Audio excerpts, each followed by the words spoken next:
आज नागपूर येथे आमच्या धोबी समाजाच्या वतीनं जी आरक्षणाची लढाई आम्ही गेल्या अनेक वर्षापासून लढतो आहे आणि जो अन्याय 2001 मध्ये भाटे समितीने सिद्ध केलेला आहे त्या बाबतीत आम्ही राज्यातल्या संपूर्ण माननीय चंद्रशेखरजी कनोजिया, माननीय आमचे प्राध्यापक देशकर सर आणि आमच्या महिला भगिनी सगळ्यांच्या वतीने प्रश्न आहे की गेल्या अनेक वर्षापासून आम्ही लढाई लढतो आहे, आमच्यावर अन्याय झालेला आहे, हा सिद्ध झालेला आहे, परंतु आमच्या 3 पिढ्या या शासनानं संपूर्ण मातीत घातल्या, आमचे शिक्षण गमावले, आमच्या नोकऱ्या गमावल्या, तरी या शासनाला आतापर्यंत जाग येत नाही।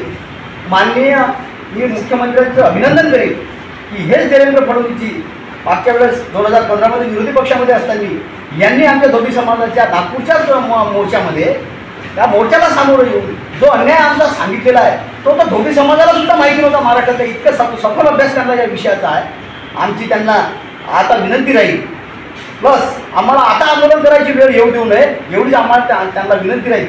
जी फाईल केंद्र सरकारनं राज्य शासनाला आता परत पाठवून दिली आहे 2 महिने पहिले, ही फाईल परत पाठवणे, राज्य शासनाने केंद्राला पाठवणे, केंद्राने राज्य शासनाला पाठवणे, या अधिकाऱ्यांच्या बदमाशीमुळे आम्ही याला त्रासून गेलेलो आहोत। आता तरी धोबी समाजाला त्याचं पूर्ववत आरक्षण माननीय देवेंद्र फडणवीस साहेबांनी जो 2019 मध्ये आझाद मैदानावर जो शब्द मला दिला होता सर्व समाजाच्या समोर, तो शब्द त्यांनी पाळावा आणि पूर्ववत आमचं आरक्षण आम्हाला द्यावं एवढीच मी या शासनाला विनंती करेन। नाहीतर येणाऱ्या हिवाळी अधिवेशनामध्ये आम्ही धोबी समाज पुन्हा आंदोलनाला बसणार आहे एवढा इशारा मी शासनाला देऊ इच्छितो। इतना ही कहना चाहूँगी, जो हमारे अधिकार थे जिसे उन्होंने नष्ट किया, हमारी पीढ़ी दर पीढ़ी बर्बाद हो गई, उन अधिकारों को वो वापस करके नहीं तो फिर जन आंदोलन इतना बड़ा होगा कि आपको भी उसके बारे में सोचना पड़ेगा कि ये धोबी समाज है।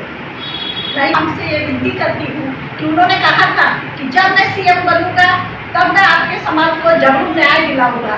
अब आप सीएम बन चुके हैं और मैं आपसे ये निवेदन करती हूँ कि आप हमारे समाज को न्याय दिलाने का कष्ट करें। धन्यवाद।